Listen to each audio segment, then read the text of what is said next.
Hi hello friends, இன்றைக்கி நம்ம பார்க்க போகிறது சிக்கன் பிரியாணி தாங்க. ஒரு குக்கரை சூடு பண்ணிவிட்டு ஆயில், நெய், கடுகு, உளுத்தப்பருப்பு, பட்டை, சோம்பு, லவங்கம், பிரியாணி எல்லாம், அன்னாச்சிப்பூ, பச்சை மிளகாய், வெங்காயம் சேர்த்து நல்லா வதக்கிக்கோங்க. வெங்காயம் ப்ரௌன் கலரில் வரணும். இப்போ வெங்காயம் நல்லா வதங்கினதுக்கப்புறமா தக்காளி சேர்த்துக்கலாம். தேவையான அளவு கொஞ்சமாக உப்பு சேர்த்துக்கோங்க. அப்போ தான் தக்காளி சீக்கிரமாக வதங்கி வரும்.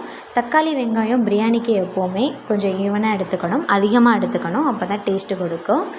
இப்போது நான் இஞ்சி பூண்டு தட்டி எடுத்து வச்சுருக்கேன், அதை மிக்ஸ் பண்ணிக்கலாம். கேர்டு கொஞ்சமாக சேர்த்துட்டு ஒரு கைப்பிடி அளவு கொத்தமல்லி புதினா சேர்த்துட்டேன். கொஞ்சமாக கருவேப்பிலை சேர்த்துக்கிட்டாச்சு. வாஷ் பண்ணி வச்சுருக்க சிக்கன் மிக்ஸ் பண்ணிடலாம்.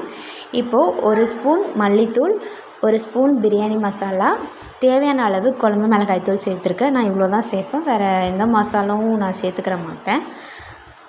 இப்போது நல்லா வதக்கி விடுங்க.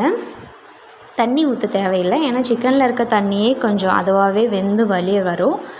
இப்போது நான் ஒரு டம்ளர் ரைஸுக்கு 2 டம்ளர் தண்ணி ஊற்றிக்கிறேன். குக்கர் க்ளோஸ் பண்ணிடலாம்.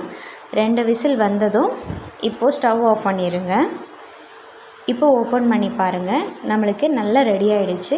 இப்போது ஒரு லெமனை ஹாஃபாக கட் பண்ணிவிட்டு அந்த சாறை மட்டும் யூஸ் பண்ணி விடுங்க.